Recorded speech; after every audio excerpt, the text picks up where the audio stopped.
The Virtual Boys have been playing Nintendo since they were little. These many years of experience have made them experts in the field. Or at least, they think so.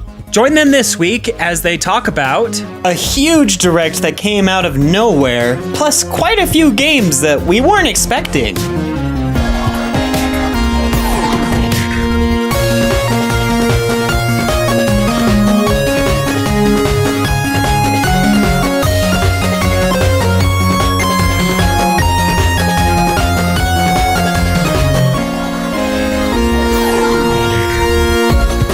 You're listening to the Virtual Boys Podcast, a Nintendo podcast about Nintendo things by Nintensity. This podcast is done by four friends that talk about anything and everything Nintendo. Check out the website at nintensity.com and be sure to follow us on social media. Be sure to subscribe and share the show with your friends. Oh, of course, enjoy the show.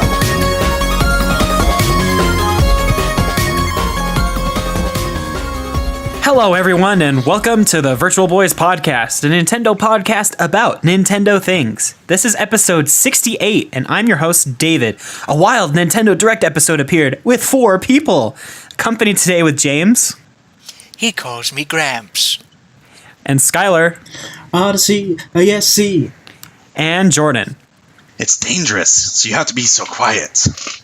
Yeah, shh. Drugs. Shh. Too spooky. Be very quiet. It is dangerous. Anyway, today we're going to talk about our highlights for the latest Nintendo Direct. Today is September 14th. That's the day that we're recording. So this is the day after the September 13th Nintendo Direct with all that wonderful Switch and 3DS news. Before we start, just want to remind you to check out our Patreon page because these episodes are still going up early as a reward for those that support us. You can check that out at patreon.com/Nintensity. And if you want to talk about this episode with us, come check out our Discord community at nintendo.city/Discord. Let's jump into the episode. Nintendo hit us with a direct this week. I think they announced it on Monday. Am I right on that? So. Yep. Yeah, so I thought it was Sunday. or one of the two. Monday. It was a few days before, and it covered a bunch of 3DS and Switch games that are launching soon, and it was a surprise. There were a few surprises within the Direct as well, and I just wanted to give like a really fast rundown of the million games that were mentioned. And fair warning, this may take up the rest of the hour. Just kidding, it really won't. Well, better take my nap now. Yeah, you guys can take off your headphones. You can go grab a snack. I don't know. Anyway, let's run down the list. Let's start with the 3DS. So 2 new models of the new 2DS XL were released. One that looks like a Pokeball and a white and orange one. They gave us news on Ultra Sun and Moon. Minecraft new 3DS edition was announced and launched the same day. Kirby Battle Royale.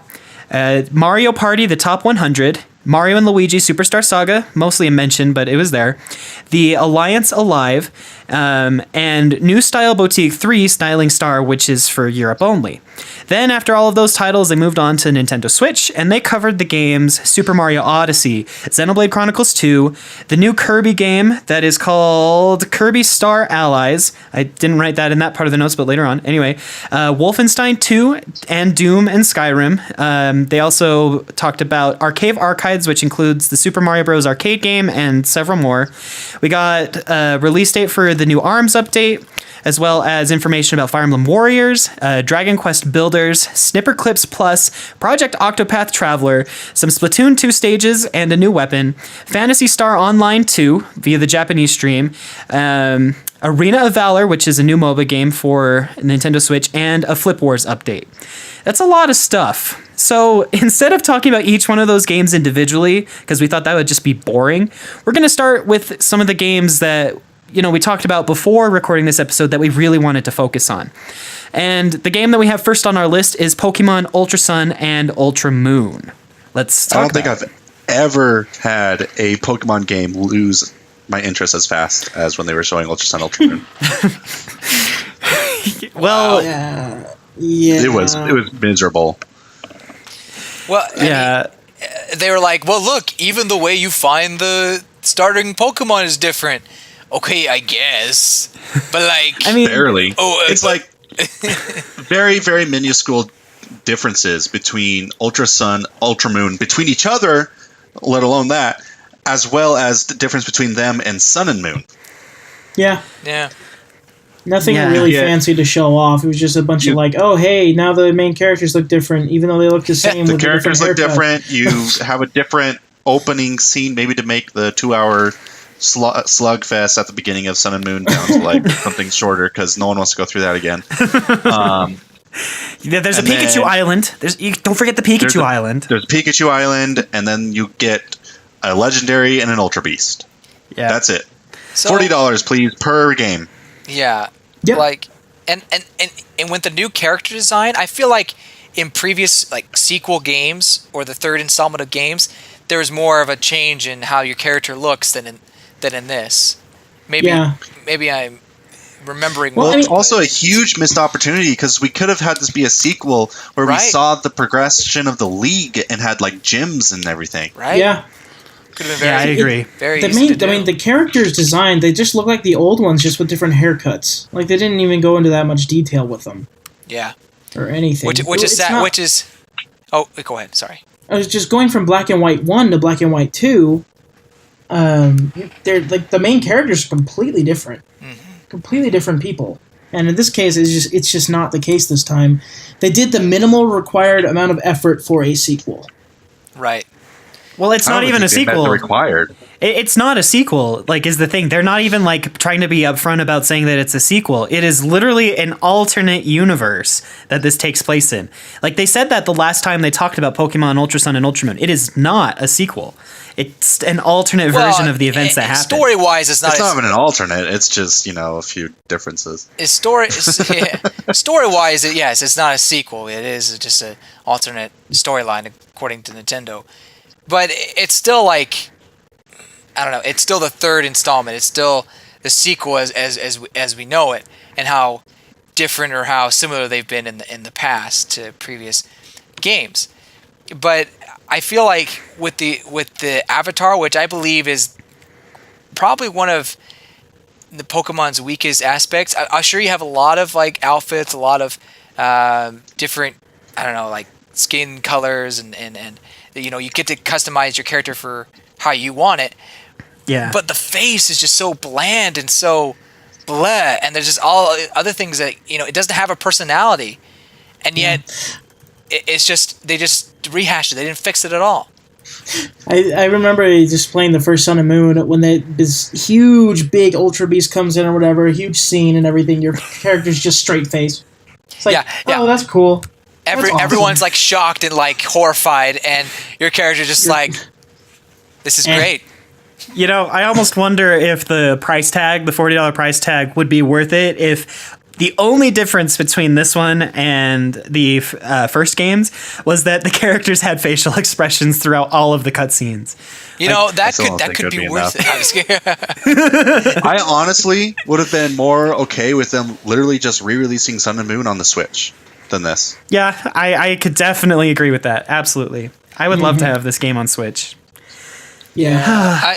Ultra Sun, Ultra Moon just seems like a completely missed opportunity and a complete waste. No new Alolan forms. So I so guess far, things can change. But the fact that they've But- shown 2 Ultra Beasts, Jordan, kind of like, I'm not saying it's gonna happen, but it's kind of okay. Maybe they will have new Alolan forms. Then again, it's easier to make new Ultra Beasts than new Alolan forms, I guess. I guess. We'll see. But it's an uphill battle now for them I to convince me that I should get this. Yeah. I can totally see that. And the funny thing is they confirmed basically that Solgaleo and Lunala, the versions of them that we see in this game, they're basically possessed by Necrozma. The funny thing is that like 2 days before the Direct, Coro leaked, the magazine that does a lot of Pokemon coverage. Mm-hmm. It leaked and it showed that happening well before the Direct. And so the Direct was supposed to be the big reveal, but Coro leaks early every year. The thing is it going to be a new spot in the Pokedex, or is it just going to be the same spot with Necrozma? I have no idea. I don't know, man. I don't even know if it's like a permanent thing. Like it might be like a Kyroom merging with the other two. I forget their names. Reshiram and Zekrom. Merged Kyurem didn't take a different spot in the Dex. So. Right, he didn't, and he was just a form. He required the DNA splicers in order to transform. Right. So I imagine it's probably going to be the same idea. Like, they're not going to consider this a new Ultra Beast, just a form for Necrozma, much like Kyurem. Yeah. and Right, such, which that was okay. That Black and White 2 was great because it was a completely different story. Everything that happened, for the most part, made sense within the plot.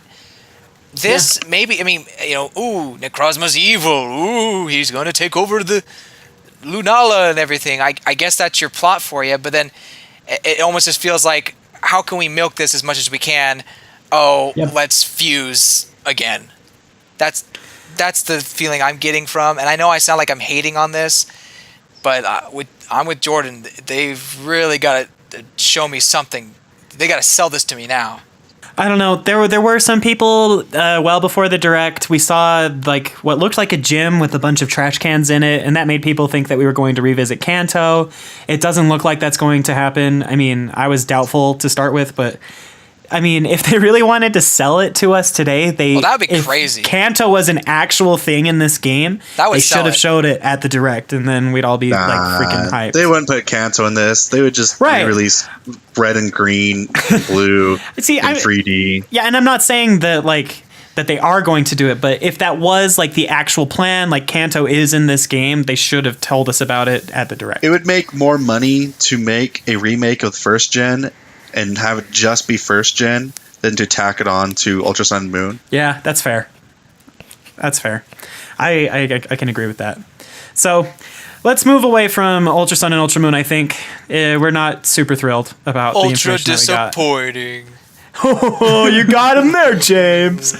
Stupid name, stupid review. Stupid legendaries, stupid Ultra Beasts. Yeah.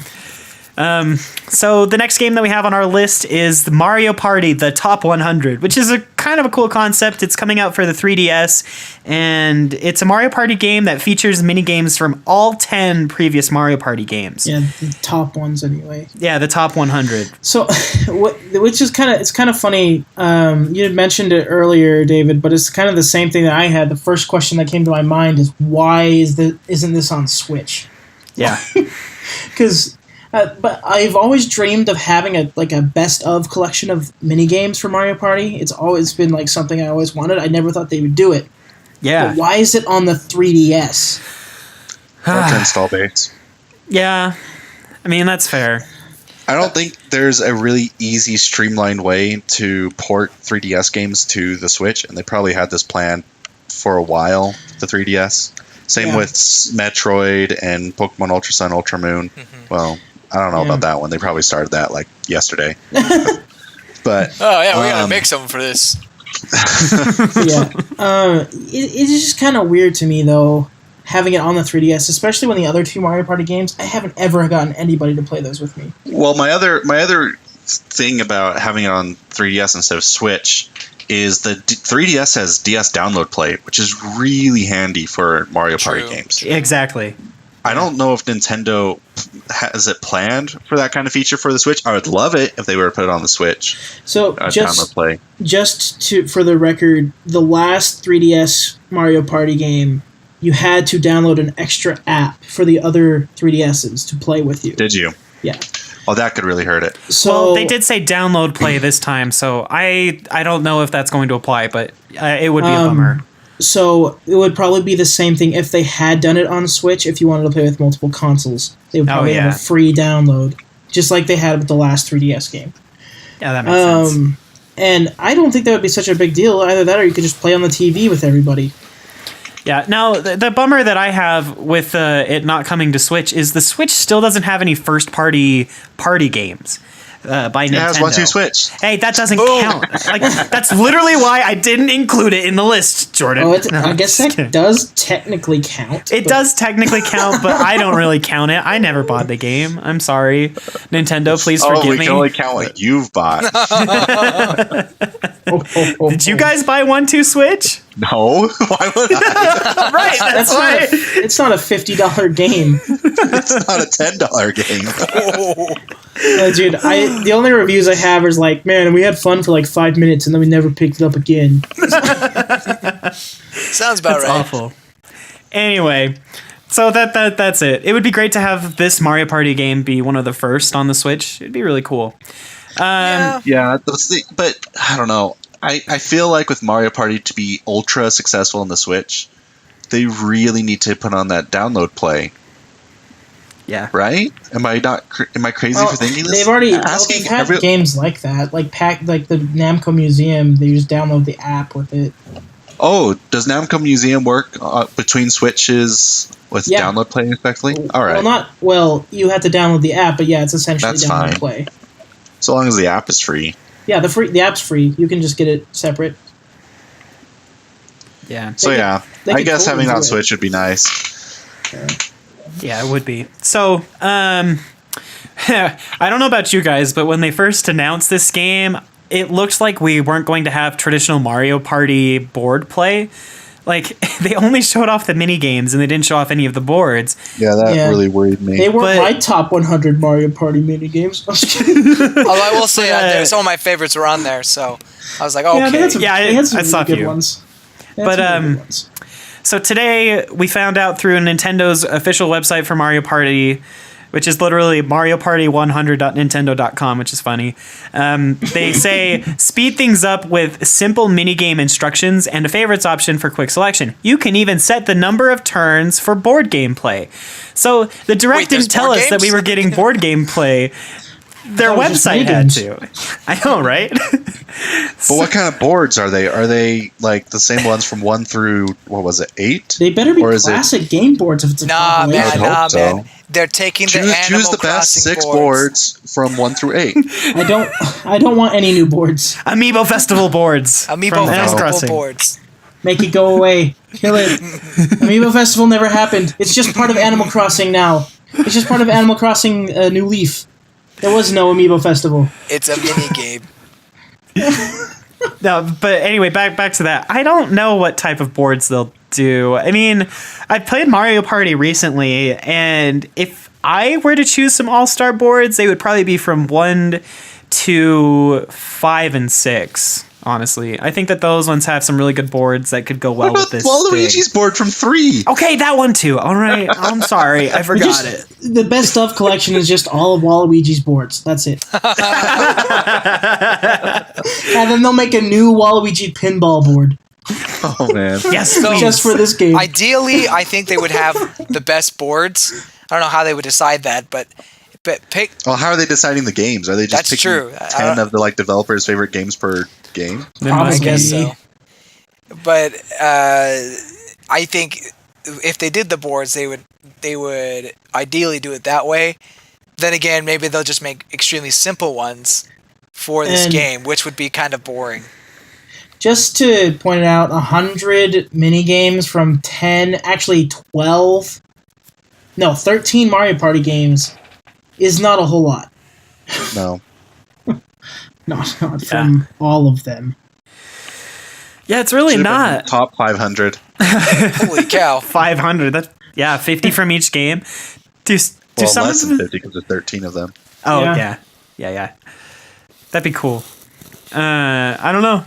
But I do think that it looks like a lot of fun. The download play is going to help out a lot to get people to actually play this game. Because like Skylar said, I had one of the other handheld Mario parties and nobody ever wanted to play with me. I never could find anybody to. So maybe this will change it. But then again, I don't really have many friends that walk around with 3DSs that would be willing to play Mario Party all the time. I played a crap ton of... what one was one on the original DS? Mario Party DS. Oh, right. Great. Dude, I played a ton of that one, but I never bought it. I just played it like DS download play with my cousin. Yeah, I played a crap ton of that with friends on tour buses and stuff. If we weren't playing Mario Kart, we were playing Mario Party. Yeah. If you weren't losing to Jason at Mario Kart, you were playing Mario Party. Yeah, when you got sick of Jason's winning, then he would scoot you over to Mario Party. That's going to be a running gag on this podcast forever. Every time we talk about Mario Kart, we have to bring up good old Jason just kicking our butts. Well, it's the only game I've seen him play on his podcast Switch. and be like, "What? Why do you guys hate me so much?" I don't know if he listens, but anyway. He doesn't. I talked to him about it. You should tell him that we talk about him all the time. Anyway. And then I'm like, who's Jason? If someone constantly just creams you at Mario Kart, it's him. That's It's just him. You find him online. My brother is Jason. Exactly. All right. Well, I think that does it for Mario Party Top 100. Looks fun. We'll get it. We'll see. The next game we have on our list is Metroid: Samus Returns. I put here hype so we can discuss it next week when we all have it, because it looks great, but we'll talk about it next week, right? Yeah, when we actually get to play it, because it comes out tomorrow as of this podcast. Comes out tonight. Tonight, baby. I'm going to GameStop. If they're not open, I'm never buying from GameStop again.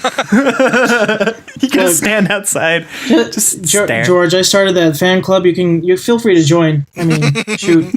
Yeah, we have a $5 fee for each participant. Wait, you're no better than GameStop. Remember? What fan club? We'll give you an I Hate GameStop t-shirt. Leave GameStop fan club. That's what it's called. Yep. Oh. We'll give you I almost buy exclusively from Amazon and Best Buy now because I have Prime and the Best Buy card for gamers. I don't buy 20% off. I've already got I got the card from Best Buy I got it when I got Splatoon, and since then I've probably saved over $100. Nice. Yeah, dude. That Amazon gave me my thing. It's like, you've saved over $200 on software. Holy crap, guys. I'm like, guys, I just did a search for antigamestop.com and it is available. Anti-GameStop. Take it up before this website goes, or before this episode goes up. Holy crap, this is amazing. We should just... Sorry. Anyway, that was a huge tangent. Intensity. We are now anti-GameStop.com. I think we'll get more page hits. James, did you just pre-order something from GameStop? No, it's not like I want that exclusive item or anything. Anyway, go pick up Samus Returns, please. Tell Nintendo that we want them to make more 2D Metroids. Just do it. It's going to be amazing. It looks beautiful, wonderful, amazing. It's been getting stellar reviews. Yeah, really good reviews, and I'm very excited. All right, next up on our list is what we have put down as the Bethesda suite. This includes Skyrim, Doom, and Wolfenstein 2. Doom and Wolfenstein... What timeline is this? The N64 timeline. What's going on? I'm losing my mind. Just like 3 years ago, Bethesda was talking crap about Nintendo. Yeah, I guess the number one third party supporting Nintendo. What third party has more games on Nintendo than Bethesda right now? I don't know. Square Enix, and they're all AAA. Ubisoft, maybe. Maybe Ubisoft. No, but it's Ubisoft has 2. But it's Bethesda. It's Bethesda, and 2 of these. I mean, Skyrim, it's old. It's a last gen game, but Doom and Wolfenstein, those are last year. AAA 8th gen games, putting a huge middle finger towards everyone saying that the Switch can't run games. Yeah, really though. Really, I like your note. Nothing is sacred anymore. Anything can be optimized. It's true. Well, I just gotta say real quick, my brother is really excited for Wolfenstein. Really? He wants to play really bad. He's like, oh man, I'm way more excited for this than Skyrim. Well, hey, which game? Sorry, I'm so stoked for Wolfenstein. Oh man, it looks so good. Yeah. I was going to pick it up for PS4, but I don't know now. Get on Switch. Because Wolfenstein 2 comes out this month or next month? I don't remember, but same day as Mario Odyssey. Oh wow. Okay. Odyssey. So yeah, it comes out then. But it's only a few short months until we'll get it on Switch in 2018, which is phenomenal if you think about it. Wait, do we know when in 2018? No, we don't. I thought it was just it could be a whole year or so, but still, it's kind of amazing to think about that a game that looks this good is going to be on the Switch in only maybe at most a year's time. So I'm excited for that. I am just blown away that not only is Bethesda all aboard the hype train with the Switch, they are the leading third-party developer for Nintendo. They are premiering Doom and Wolfenstein as 2 of their big games for release on the Switch. And Doom and Wolfenstein were both advertised on a Nintendo Direct. Yeah. I can't get over this. Pretty soon we're going to get Fallout 2, George, and then we'll have the whole package. Man, We'll have the whole Would we Bethesda. get a Fallout 4, or would we just get like a simultaneous release with the new Fallout when it eventually comes along with like other systems? I don't know. I don't know. My brain is melting at how much support Bethesda is throwing to Nintendo. Yeah, Bethesda's a weighty name, man. it's huge. It's Jordan, not light. could you imagine if somebody came from the future, like, you know, let's say in December or whenever the Switch was first really announced, walked up to you and said, hey, guess what? Skyrim, Doom, and Wolfenstein 2 are coming to the Nintendo Switch. Would you believe them? Well, at that point, yeah, because they already showed Skyrim in October, but Yeah. maybe not Doom and Wolfenstein. Last week you said Doom and Wolfenstein, I wouldn't believe you. No, if you were to go to me like 10 years ago and say, hey, Bayonetta is going to be an exclusive Nintendo game. She's going to be in Smash Bros. Travis will come back and will be like a huge like supporting game for the Nintendo. Nintendo's going to be backing him like crazy. And you're going to have Skyrim, Doom, and Wolfenstein. What? This future, man. Now we have evidence that this is the prime timeline, right? Yes, Anyway. not until Banjo comes back for the Nintendo Switch. Nothing's sacred anymore. Anything can Excuse happen. me, Mario Odyssey is the next Banjo. Oh, right. We already have a new Banjo game coming out. So it's going to kick the crap out of all those other Banjo games. Oh, only because they're like 20 years old. I will die if they next year say we're doing a new Vegas remastered for Switch. You will It'd be die. incredible. I will die of shock and just like pure joy. All It's right, just- James and Skylar, we got to start looking for a replacement Oh, for gosh. this podcast. Just kidding. So, yeah, these games look absolutely fantastic, and we're excited for them. I mean, you could probably tell by how excited we are from the sound of our voice. So.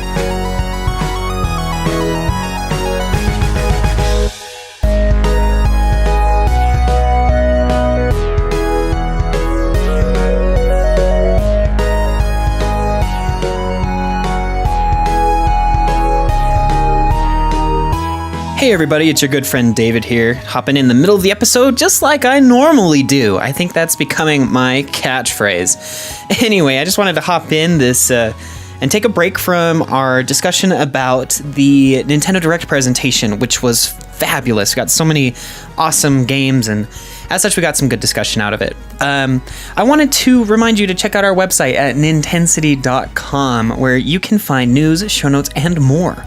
All about all of this stuff. We covered all of the big announcements and such that came from the Nintendo Direct, and we will continue to do those types of things and make sure that you know where to get them. We've got some guides up as well on where you can pre-order some of the new games that are coming out, as well as some of the new hardware that Nintendo's producing. One way that you can help support us is by purchasing through the Amazon links that are on those guides, and the Target links as well. We are affiliated with both of those companies, so we will receive a small portion of the sales. Another way that you can help support the show, and we talk about this all the time, is by visiting our Patreon account. By going to our Patreon at patreon.com/Nintensity, you can check out some of the stuff that we're doing. I've been posting the screenshots of the final waveforms and the timelines for all of our different bits of audio. It's kind of fun to see how I splice all of these bits and pieces together and make sure that the audio works well. And I've also been publishing these episodes early. The last few weeks have been just about a day or two before they actually go live, and I've been working on getting them out sooner. But I'd had a really, really busy week, so you'll have to forgive me. Hopefully this week I'll be able to continue that schedule of pushing these things out early.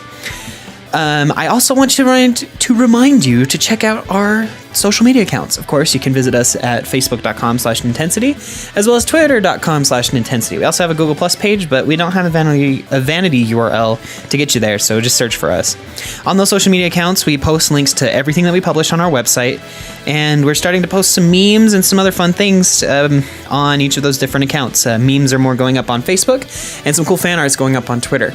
If you want to help us and curate some good content for our Facebook page and our Twitter account, let us know. Send us an email at contact@nintensity.com, and we'll consider you for the team. Speaking of becoming part of our team, we're always looking for new writers. If you want to share an opinion or a review or help write news, again, contact us at contact@nintensity.com and let us know what you want to write about. And we're definitely happy to let you join the team. We're trying to be like the soapbox or the town square for the Nintendo City, the Nintensity, if you will, that is this great community. That's pretty much all that I've got today. Be sure to tweet about the show using the hashtag virtualcast. I have a filter set up so that I'll always see all of those tweets that come in, and happy to answer questions and hear feedback about the show. Be sure to subscribe and rate us on iTunes. Any review on iTunes, just to let us know how we're doing, would be greatly appreciated. It helps us get into the iTunes algorithms and all that wonderful stuff. Real quick, I just wanted to say I'm sorry about some of the audio issues in the last few minutes of the podcast. One of the channels, as we were recording, suddenly just stopped receiving input from one of the microphones, and so we lost an entire Virtual Boy, which was really sad. But we got the audio back for the last half of the episode, so again, it only affected a few minutes, and unfortunately lost some fun conversation about Kirby. But that's okay, because we kind of summed up what we talked about in the next segment, which is what I will let you get right back to. Thanks again for listening, and enjoy.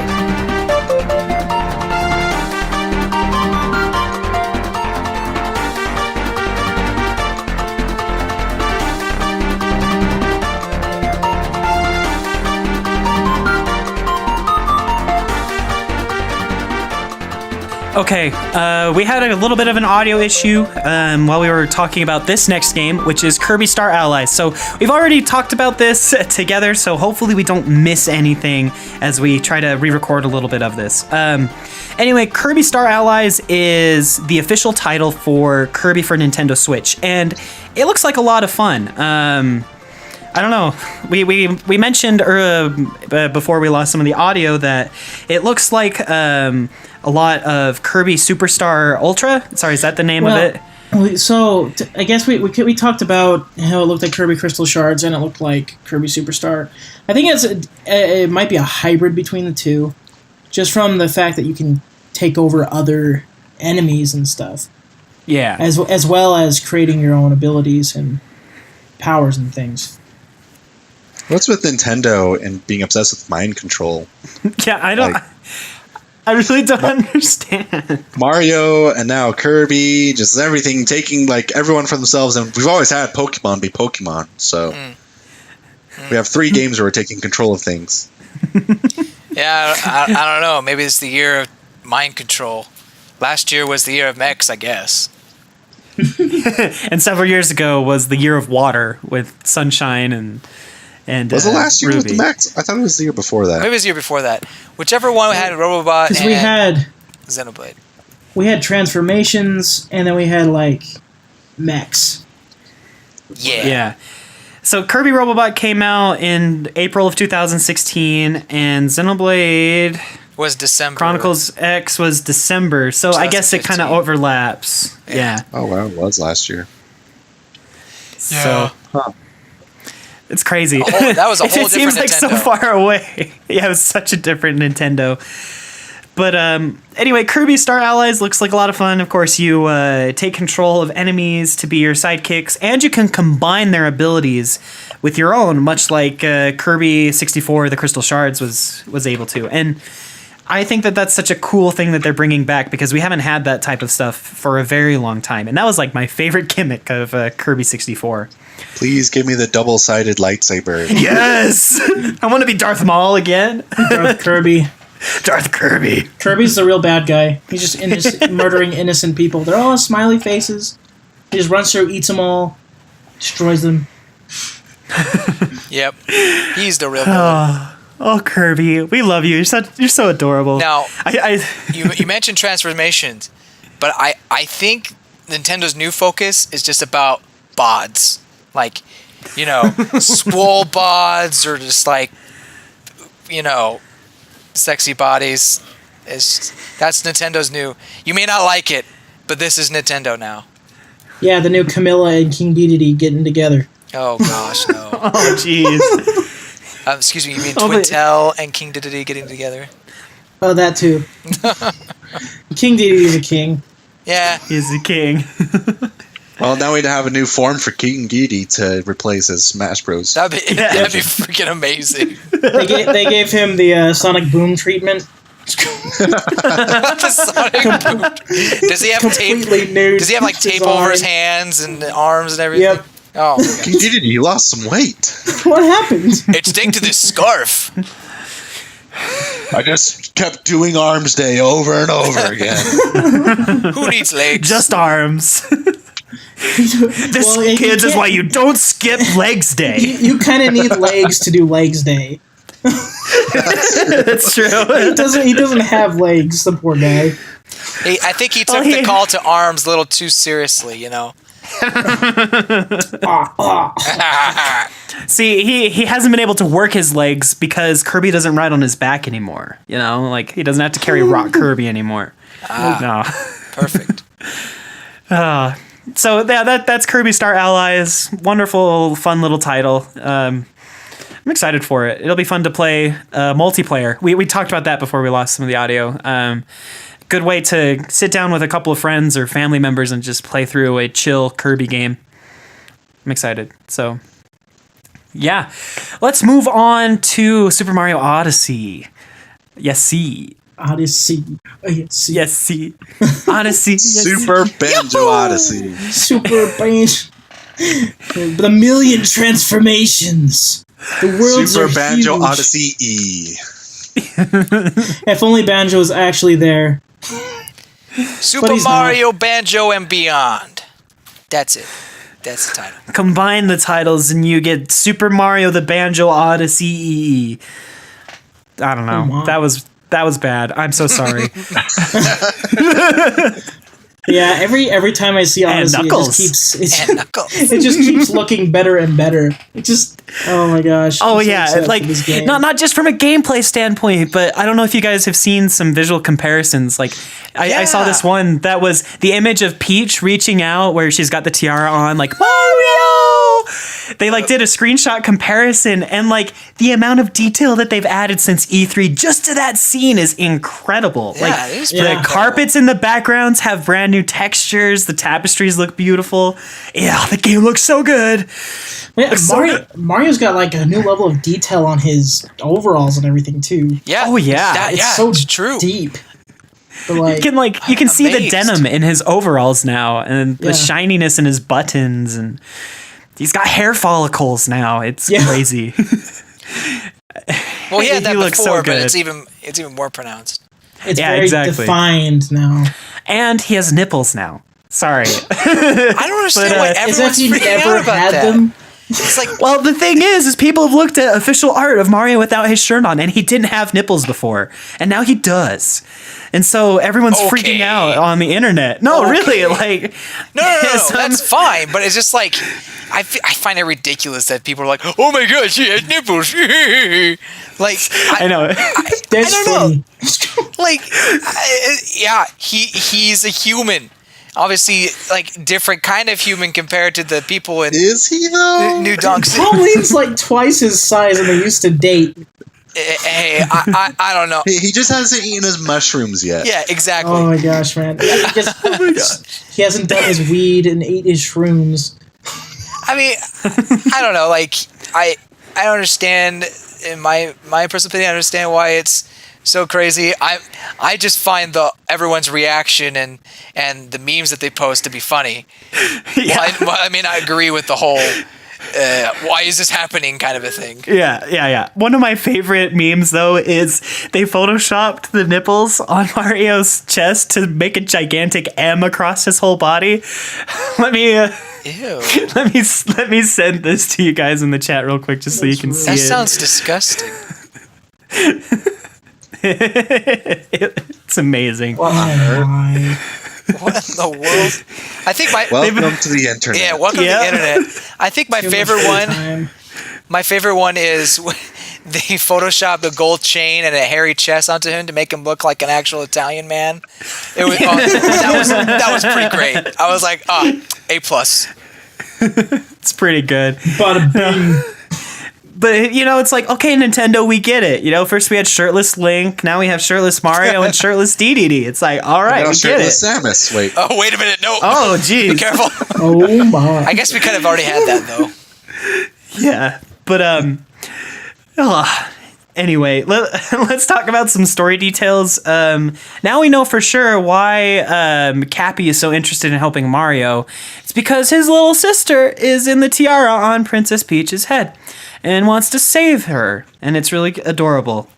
So why does Bowser have the tiara on Peach's head? Is it mind controlling her?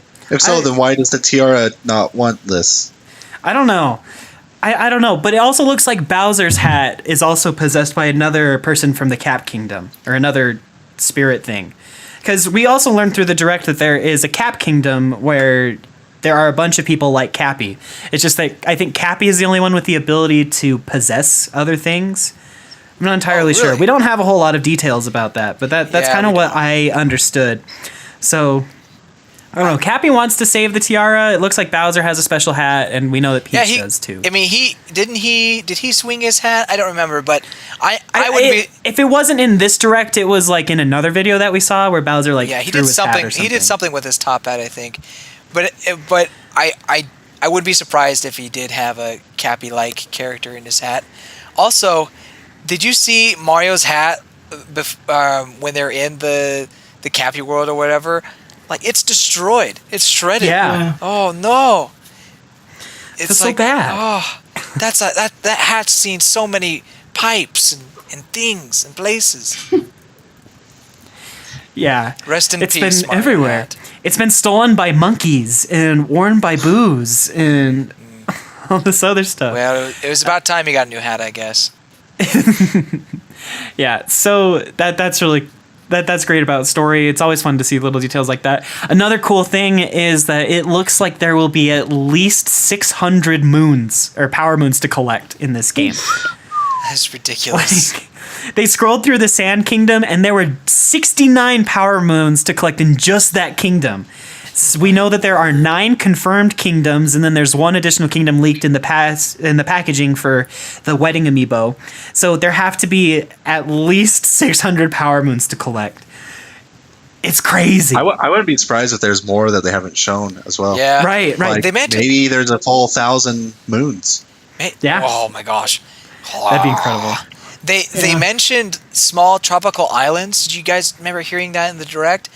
I wonder if they'll be just small, tiny worlds, so they'll not have 69 or whatever star or moons. I think I would like that.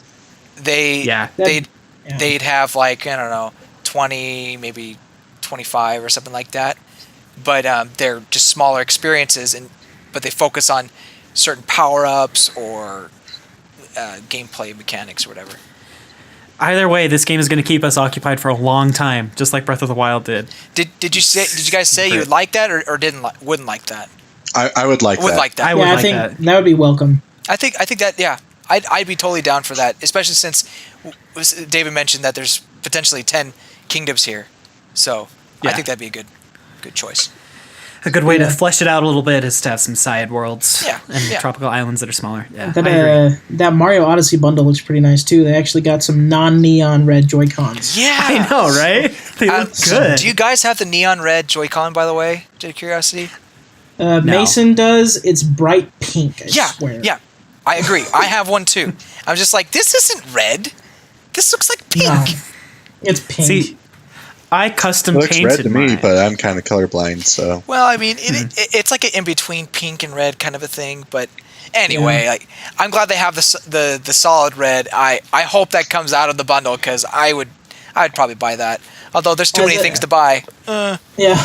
As of this moment, the bundle is now available on GameStop. My friend Jeremy picked one up. Oh, did he really? Yeah, he got a pre-order on it. Nice. Cool. Nice. Very cool. You can steal his Joy-Con. I mean, borrow. It's like Trade him the yellow one. put the gray ones back and grab the red. Oh, I could have sworn this came with red Joy-Con. I don't know, man, but look what I found. Maybe you're just colorblind, Jeremy. Oh my! You can't see that shade of red. See, it's kind of funny. So with Mason's Switch, he's got way more colors than I do. Looking at his corner, it just looks like a candy shop. The neon. It's like, yes, I would like some lemon today, maybe a blueberry pastel. That's what I'm See, this is why you should all just custom paint your Joy-Con like I did. And not have the Switch recognize the color. Let's go. I don't care. I care. Doesn't really matter. I know they're gray at heart. Anyway, so that's Super They Mario have a Odyssey. black heart. Yeah, black heart. Black-hearted. All right. Well, the next game that we have on the list is Project Octopath Travelers. This one looks really fun to me because I love a good RPG game, and it's a Square exclusive for the Switch. Seems very old school, very 32-bit, with a lot of like open world type features where you get to basically actually roleplay and choose what you want to do, and it'll impact some parts of the story. Yeah. It looks I'm really not a good. I'm not a huge fan of JRPGs, but the fact that you get to actually roleplay has even me intrigued. I would test it out because they have the demo available, but my Switch died. Yeah. So in the demo, they have quite a fair amount of voice acting, albeit it's not super great. But Really? I mean, Yeah. I disagree. Yeah. I disagree. have you heard the child's voice in the man's timeline? Oh, Or the okay. I guy haven't you gone can to. pick? I went through Primrose's timeline. I haven't gone through the. Well, I mean, Primrose is fine, but you get to him, and oh my gosh, I don't know what they fed that child to make him sound like he drank some bleach. But I mean, Oh gosh. the poor child. Bleach, maybe? Maybe they fit in bleach. But okay, so I haven't got to that side, but the Primrose side, I've played through that, and I actually found I switched to the English and Japanese. The Japanese is still very good, of course, but the English I was surprised. Like I actually really liked it. I don't think there was anybody I was kind of like, I hate his voice, hates his or her voice. It was. There's the mind control again, though. Primrose. Yep. Yeah, good This one's point. Squeenix, though. Squeenix did this one. I'm gonna say, just from what I've played, the music is really good. I like the gameplay, like the battle system. It reminds me a lot of Bravely Default and just other Final Fantasy games. And then the story is very compelling. Like this is a darker game, at least from the Primrose side. It's not a kid-friendly game whatsoever. We're talking about prostitution, Right, yeah. all sorts of adult themes here. And Yeah, lots of them. I don't know. I'm really impressed with it. I love the art style. I like the 2D with the 3D backgrounds kind of thing. It's an ambitious project, and I hope that they take the feedback they get from this and create a really great game, because I'm excited just to see all the other stories going on. Yeah. The one thing I'm not so hyped on with the game is just I don't know about the washed color palette. I don't know. I think Yeah. the color palette is Feel actually about one of the it. reasons that's drawing me in, actually. Oh really? I also think that it looks really cool. I don't know. I'm used to games being pretty bright and colorful, so I think for me, at But it first, feels unique. I was. Well, I think I'm going to say the same thing you're going to say, Jordan. At first, it seemed like it was kind of bland, but as I was playing it and experiencing it, I was like, this fits the mood. It's unique. Like it's not the same as a lot of other games in my mind. I'm not saying it's bland. I just say the colors are kind of washed. Oh, okay. Yeah, but it kind of sets the tone of like the story, is what James is saying. Right, but like I said, I'm not saying it's bland. Okay, yeah, It is, that's fair. there's I lots put of words in artistic. your mouth. I'm sorry. There's lots of artistic detail. I'm not as like the color palette just seems kind of washed to me. Okay, gotcha. Yeah. Yeah. Well, I mean, obviously, there's room for improvement. I mean, there's some minor like technical issues, but I'll mention that when they ask for my feedback or whatever. But Right, and it is an open beta, and they're asking for us to play through as much of this demo as we can to fill out a survey later to let them know like what works and what doesn't, and what they can fix. So yeah, hopefully So it'll when get does better this game come out? next year, Okay, sometime in 2018. yeah. They don't have a release date yet. So probably late 2015 if they're going to change it based on the survey. yeah, we'll see. Yeah. I don't know what they're going to change from it, but If you they like want our feedback. JRPGs, you need to try out this demo. You need to go and try it out. And if I don't know, I was very impressed. It quickly became one of my most anticipated games just from this demo. Cool. Well, let's move on to our next game then, which is Xenoblade Chronicles 2. I pre-ordered it as soon as the special edition went up on Best Buy, and I am so thrilled for it. And thank you, James, for telling me that it was up on Best Buy, because that's when I went to get it. Is when you were awesome. Like, "Hey, I got it." I'm like, "Oh, better grab it." So yeah.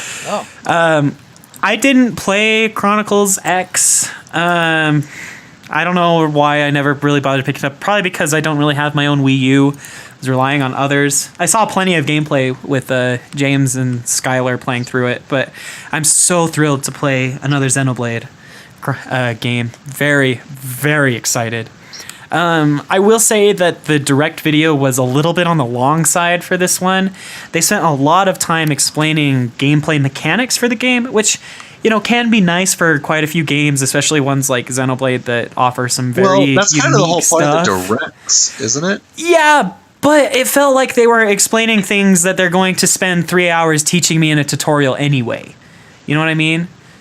Not that I had a huge problem with them doing that kind of thing in the direct, just the way that they presented it for Xenoblade Chronicles 2 after showing the story trailer and showing some of the combat, and then this is how blades work, this is how whatever the holder guys are called, or drivers, that's what they're called. It took a very long time for them to talk about it, which... That's true. It did. It was nice, but it was long. The game needed it, though. Xenoblade always needs a lot of explanation. Maybe save it for a Xenoblade Direct, though, in the future. Yeah. Yeah, release a video or something for the fans that are interested. I don't know. Maybe they wanted to show it so that they could, get people hyped out. This is how the game's going to play. I don't know. So I'm going to agree with Jordan Skylar on the... I'm not... Well, I don't know. I think this is what they were saying. Is I don't think it was too long. I think it was appropriate for the Direct. Sure, I guess it could have been its own Direct. I think Xenoblade Chronicles X had its own Direct that went thoroughly into everything. But to be fair, it really needed it when it first came out because, people were used to the first game, and X was kind of a step away from a lot of the core things, while still keeping some of the normal mechanics. But I think with this one, it wasn't necessarily trying to sell the people who were already going to get the game. I think it was trying to show that to people who haven't seen Xenoblade before, this is what it's all about. And this is what you can expect. And we haven't really seen a whole lot of this game aside from some gameplay at Gamescom and E3. So for me, I was grateful to see it as much as we did. I was surprised to hear that a lot of people thought it was too long. I don't know, but I thought it was long because I wasn't very interested in it. But I understand that this is kind of the venue for that sort of thing. Yeah. So I don't know. Yeah, I mean, I felt it was appropriate, but I guess if you're not, like Jordan, you said, if you're not into it, then I guess it could have gotten a lot boring. Yeah. Mm-hmm. Well, the game launches on December 1st, and I think it looks like a lot of fun. Yes, oh my gosh, not everyone, a lot of people were doubting that this would come in 2017. I wasn't. I had a feeling that it's going to stay. And see, I've been so excited about Mario Odyssey and Splatoon 2 that it's honestly been on the back burner for me quite a bit. I didn't even have a pre-order for the basic game or anything. And then I saw the Direct and I was like, wait a second, December 1st, I need to put an order down on this. I need to follow in the footsteps of past David and get the special edition for Xenoblade Chronicles. I did with the first one, not with X, but... Anyway. Well, the first one, it was free. Just free stuff. Yeah. Well... kind of, I guess, because, not everyone was interested in the game. But all you had to do was pre-order it, and you got all the stuff with it. Wasn't it like GameStop only? Like, you could only buy the game at GameStop? Yeah, it was GameStop and Nintendo's store on their website. Yeah. That's it. But can I just mention a few things about Xenoblade Chronicles? Sure. The world... I'm amazed how big, because I was kind of worried the world wouldn't be as big. I don't know why, but that was just one way ahead of my mind. But there's so many Titans, and each you could go inside the Titans, and they all have their own unique kind of atmosphere and environment around them that it just kind of boggles my mind. How many areas are we gonna have in this game? Do they have enough time to develop this game? Is also another worry of mine. But apparently they do. We'll see with the voice acting. I think how good the story is going to affect how good the voice acting is as well. I mean, if it's terrible voice acting, I guess we can always switch to the Japanese if they have that option. But that's not a guarantee. It's kind of. I was just Chuck. No, you can go, Skylar. Well, I just think it's kind of weird right now that the pre-orders for Xenoblade Chronicles 2, the physical versions, are sold out on Amazon. Oh, really? Yeah, like the basic one. Oh, man. Really? Wow. They haven't even put up the special edition. That's a good sign for the game, I guess. Yeah, you can get digital codes, but those are basically, like one. I think Shulk's appearance in Smash Bros. Is definitely going to help sell the game. That's true. Yes, absolutely. Yeah, I agree. You're right. It's unavailable. What? Yeah. We've gone a long way since Operation Rainfall, boys. That's true. Yeah, we have. Very true. Operation Rainfall was a success. Well, Yes. I gotta say, Xenoblade has quickly become one of my favorite franchises. Mind you, I haven't finished X yet. I actually picked up the game. Oh. Yeah, I did. Cool. I said I was gonna do it, and I finally did it. But Yay. because It's I only a good played. one. Yeah, it's great. I've only played like bits and pieces when Skylar was playing through it. Like, hey, I need to grind here. Pick this up. So I did that sometimes, Yeah. but I picked it up, but I kind of put it down because this game is coming out, and I kind of want to put away the first game and X and just take this as it is and not try to compare it to the other two. Because I feel like in some ways that kind of ruined X for some people because they were comparing it so much to Xenoblade Chronicles. So I kind of want to just flush all that out, take this as it is, and then compare it afterwards. And then compare X to Xenoblade 2. You'll have a different problem. I would have a different problem. Well, I mean, you could always say the older game's not as good, right? I mean, I guess so. But one has dinosaurs and mechs. dude, mechs for. That's true. Oh my gosh, the freaking scales are so great. When I got the scale in Xenoblade Chronicles X, that was probably one of the most vivid and fun days of my life in video gaming. Just If they being can able to have a run around happy that medium mech. between the two, one have the scales in X and then the story in Xenoblade Chronicles, or the numbered ones, then maybe we can have a perfect game. But no, Mexican. I'm still extremely excited for this game, and probably aside from Odyssey, my most anticipated game. Yeah. It'll be Yeah. good. I was chuckling to myself the entire time, though, that they were showing off all the worlds, because, this feels so much like a Magic the Gathering set. Here is your red world. Here is your green world. Fair enough. That's pretty funny. Well, we need to move on to some of our last little bits. The next title that we have is Zelda Breath of the Wild. There was no DLC news, which was a little surprising to me. I think it was surprising to James as well. I think they're planning to have a DLC direct. There's only going to be so much news that you can put into the Zelda DLC. Why not put it a week before its release and then have all the information then? Yeah, that wouldn't be bad. That. That wouldn't be bad. I wouldn't be. You don't really need to sell it because everyone already bought the game anyway. More people own Zelda than they own Switches. Right. Well, right. Maybe Well, not yeah. anymore. Well, not anymore. Well, yeah. even At the between the beginning. Wii U versions and the Switch versions, Yeah. probably. So, I wouldn't be surprised if we had a direct sometime in November, maybe December. But that It might direct even would be the day that it gets released. that's possible. Oh, by the Maybe way, seeing they're doing congratulations, Zelda As fans. soon as this Here is you go. over, then you can download it. All right. Like that would do it. Because if you think about it, we don't really have too many first-party games coming in the first few months of 2018. We have 2018 games coming, but I don't think settled. they've really announced the 2018 lineup. I think Nintendo just wants to keep to themselves so that Mario Odyssey, Pokemon Ultra Sun and Moon, Mario, and Xenoblade X or 2 all sell well. Like there's so much that they have to put all resources down on right now. No, that I don't even think they want to mention what's in 2018 yet. I'm fine with that. Like that, I think that's a good plan. But I think in November, December is when they'll have a direct that kind of goes over that. If not then it will be January.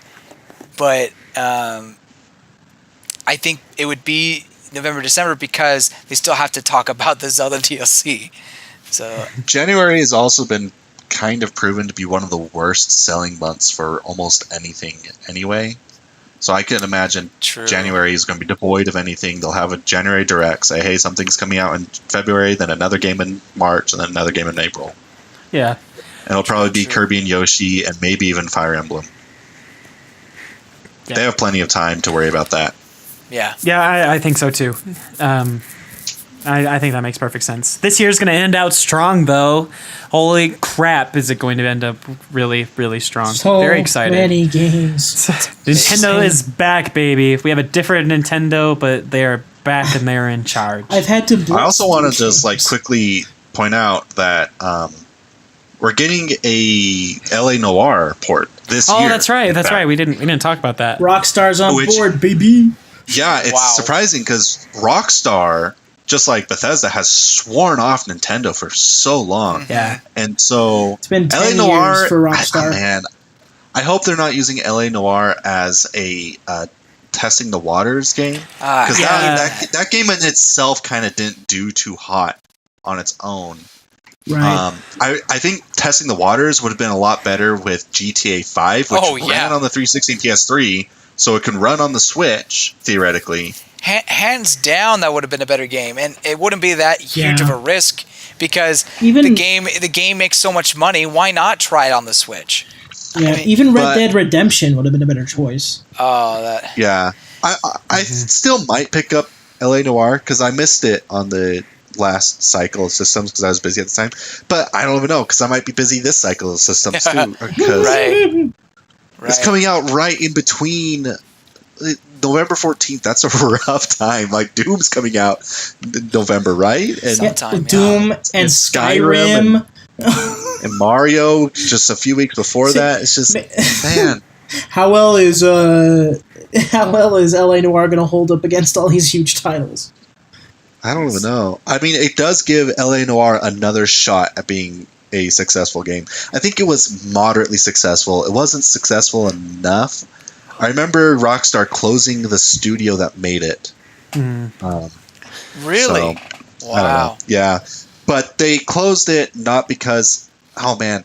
I think it was creative differences between Rockstar. I can't remember. There was a big thing about it. They closed the branch a week after LA Noire came out or whatever. Because the branch that was making LA Noire wasn't up to snuff to what Rockstar wanted. But... Interesting, but I thought LA Noire reviewed well though. It reviewed well. Yeah. It didn't sell that great, but it reviewed well. It is a good game. Well, it is a Rockstar game. Yeah, Rockstar games generally are pretty good. Yeah. Yeah.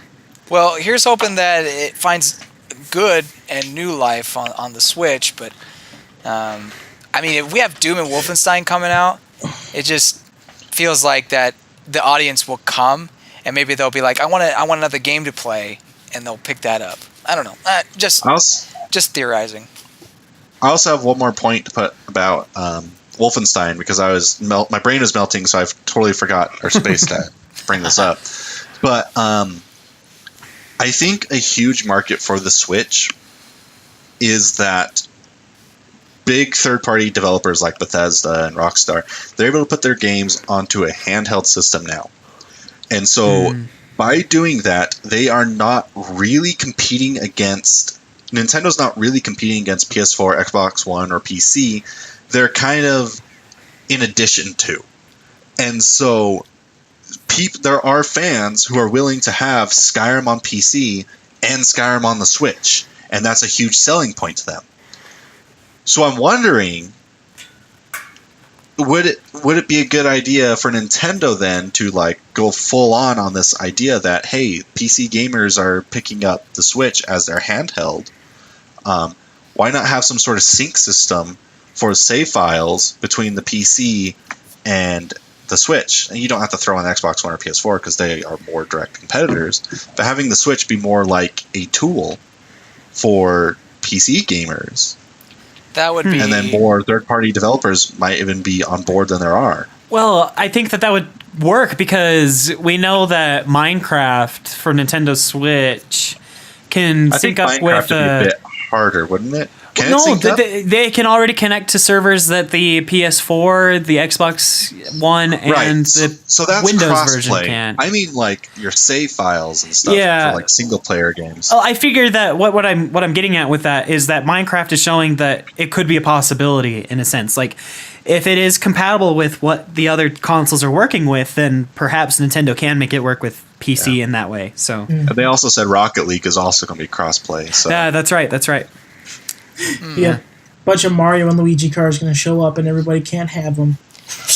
yeah, I think- I laughed in the direct when they said rep Nintendo by racing or playing with the Samus car, and it's like because everyone on the PS4 is going to see the Samus car still. Yep.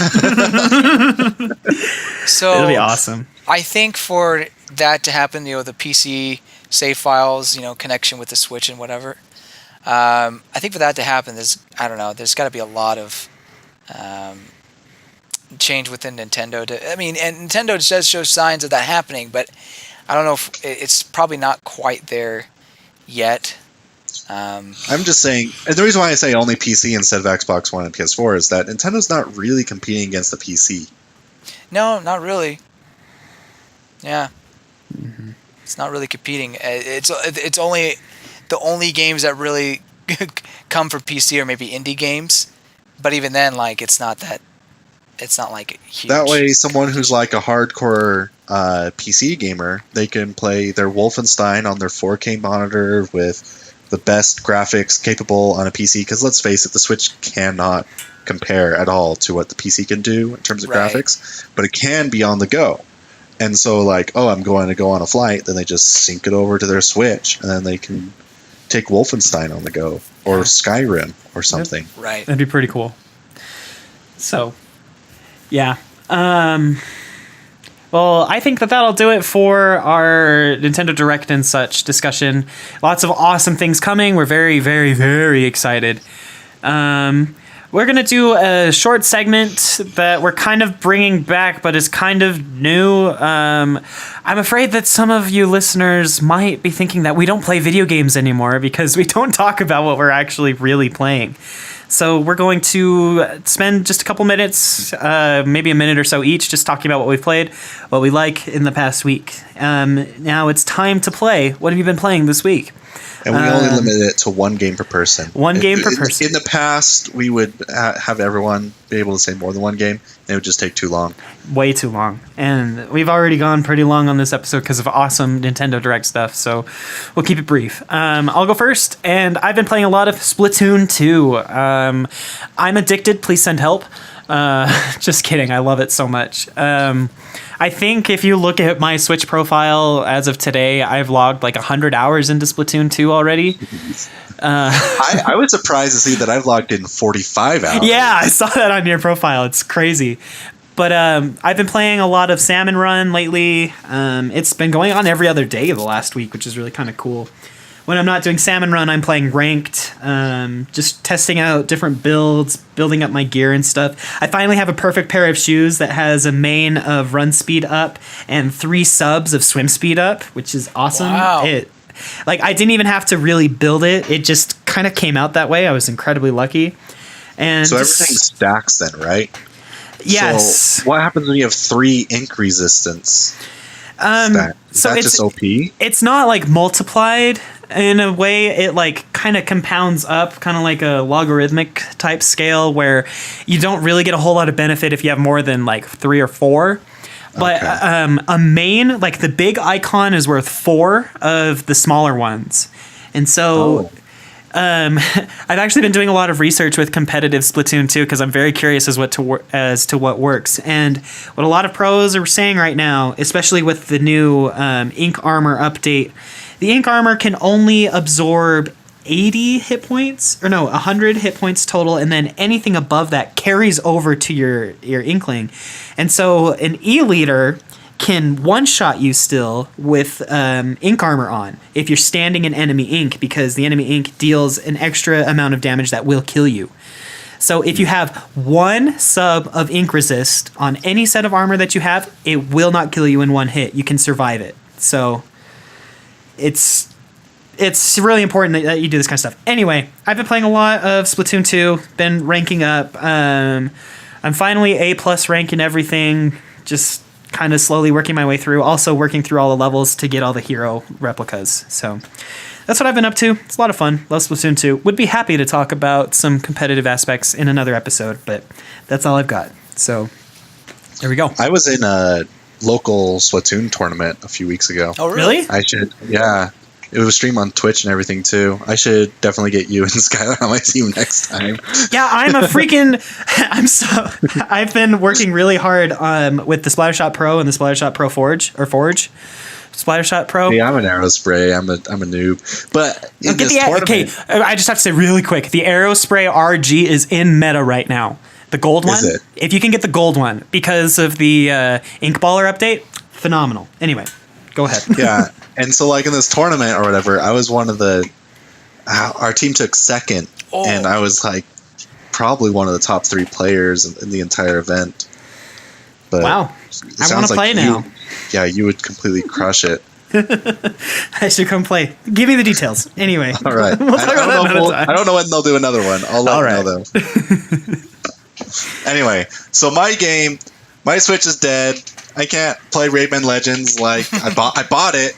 I bought it and I went home and I couldn't play it because my Joy-Cons are fried. But so I went back to the Wii U and I wanted to play some Mario because I was in a Mario mood. I put in Super Mario 3D World because I remember it being good. Oh my gosh, it is not as good as I remember it being. Oh, it's really meh. I can't believe how slow you run. I forgot about this. Run buttons in a 3D Mario game, George. I think I'm fine with it being a run button, but does it have to be so slow that it's slower than walking in Galaxy? Yes. When you're at full speed. Yes. Like, oh my gosh. And then it's like it's not momentum based. It's just like how long you hold it, really. It's how long you hold it and run in a certain direction. And oh man, I hate it. I hate the running feature. It's really bad. So I don't know. And then there's only like 5 worlds instead of 8. I don't know. There's 8 worlds. Oh, there are 8 worlds? Oh, yeah. Anyway. There's like 3 different levels of Star World. And each level feels so small compared to what it should be. Yeah. They don't feel like they really tap into the full creative potential. Like, they have creative ideas, they just don't, like, iterate on them. Yep. I don't know. Maybe Mario 3D World is the reason why the Wii U failed. But maybe. No, that would be New Super Mario Brothers U. Oh gosh. What was it? What was it's a completely different Nintendo this year than it was like 4 years ago. Definitely. It's amazing. So anyway, 3D World, I'll probably beat it still, but man, it is not as good as I think part of the problem is that I'm playing it single, just me on my own, whereas last time I played it, it was with 3 of my friends and 4 of my friends. We were passing on the controller on whoever died first, which was usually Jake, my friend Jake. But poor Jake. But it was just chaos ensued the entire time, and it was just fun trying to survive because the levels don't feel like they were made for 4 people, and so because of that, it was even more fun. Well, yeah, you end up just like killing each other most of the time. Yeah, and you're fighting for your position on like the safe spot. Exactly. Yeah, good old Super Mario 3D World. So I don't know. oh man, it's not even in comparison because 3D Land was really good. Oh, 3D Land's great. So I don't know why 3D World just kind of missed the ball. Oh well, whatever. Moving on. So I picked up Rayman Legends Definitive Edition this past week on Tuesday, and I 100%ed the game now. I can't believe you. That's Already? ridiculous. Yeah, I got Amazing, all of but the ridiculous. 826 teensies and all that. It was, but it was a lot of fun. It was really good. I couldn't put it down. Still a great platformer, probably one of the best ones from last generation, and in my opinion, better than Super Mario 3D World. Just a lot more fun. What is not fun about this definitive edition, though, is the Murphy levels. The ones where you have to pull the switch off the dock and play handheld mode. Because you play with a computer who platforms instead of an actual person, like in the Wii U version. Mm-hmm. And the computer does not know how to recover. It does not know how to play the game. It just walks forward, doesn't ever run. You have to hand-hold it. It's so bad. So I think actually the Wii U version might be better, just from the sense that you can actually play with other people and still use the touchscreen. But the rest of the game is great. I like going back to all the Origins levels.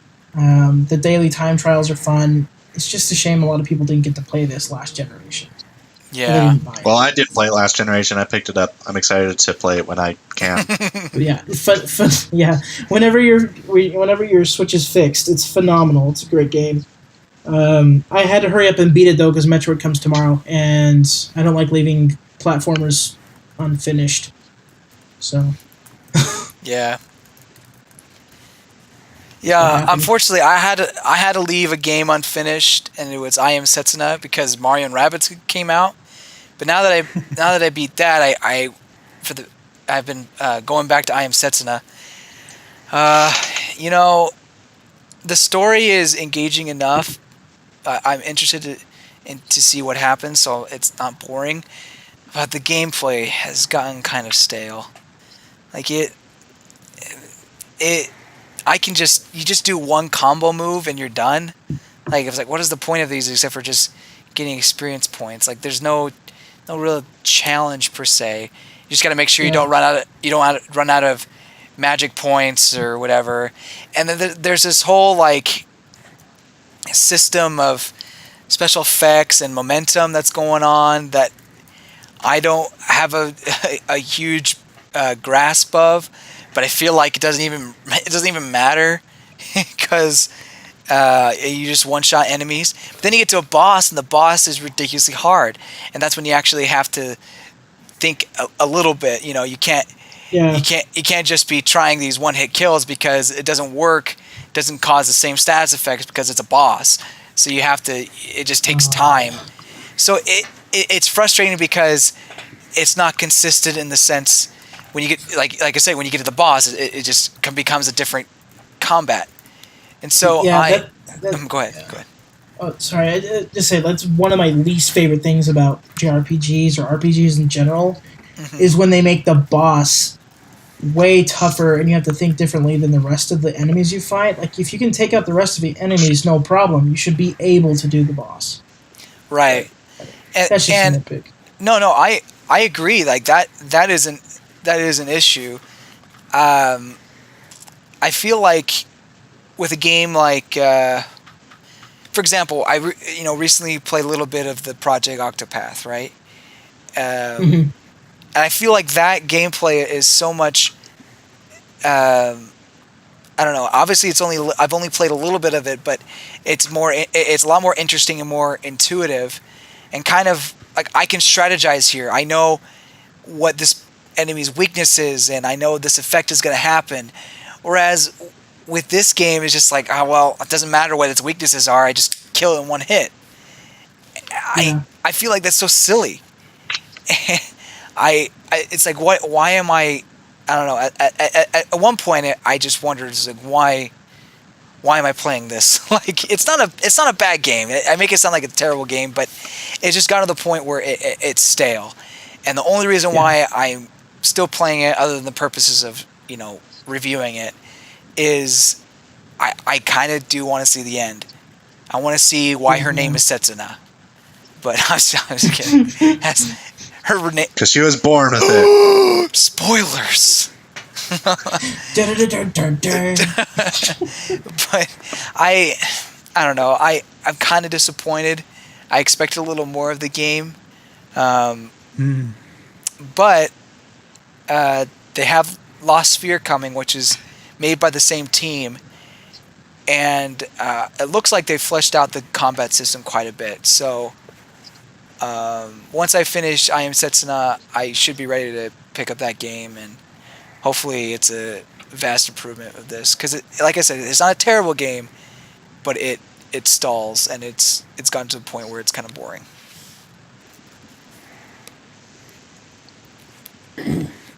Well, cool.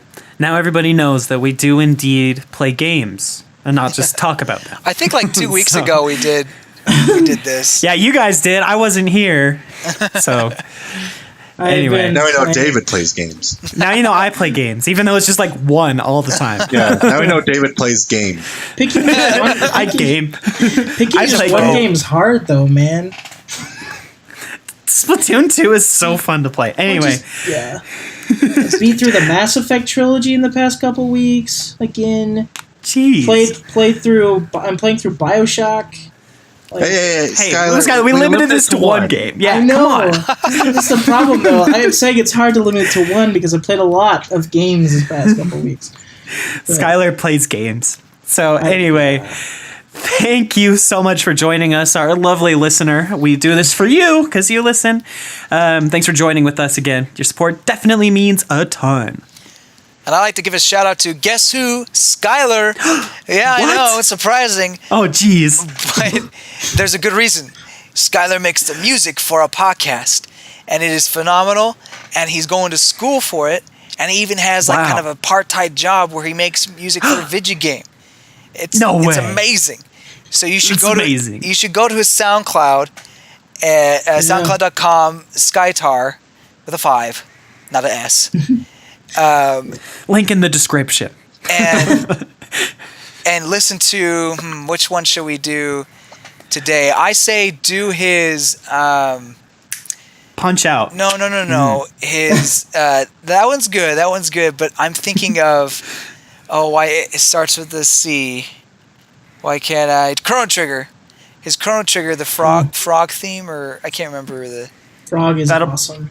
Probably be one of the interlude themes as well for this episode now. Anyway. You need to listen to that one. That's great. I'm also trying out this week to get the campus's video game composing job. So wish me luck. Good luck. Wishing you luck. Good luck. They're only taking one person. I think a lot of people are going to try out. So location confirmed, sending supplies. Cool. I'd like to shout out to our patrons, Chrissassin Chase. Your support means a ton. If you want to join them, go to patreon.com/NintendoCity. Remember, the episodes go up early as a reward for those that support us. And I'd like to invite you to join our Discord community. We're trying to set up a fun place for people to visit and hang out. Head to nintendo.city/discord to join us today. So thank you so much for tuning into this week's episode of the Virtual Boys Podcast. Don't forget to subscribe and rate us on iTunes. Also, check out our website at nintendcity.com where you can find news, show notes, and so much more. This week's show notes are at nintend.city/EP68. Thanks for joining us, and we'll catch you next time. Bye! See ya! Goodbye, you good people!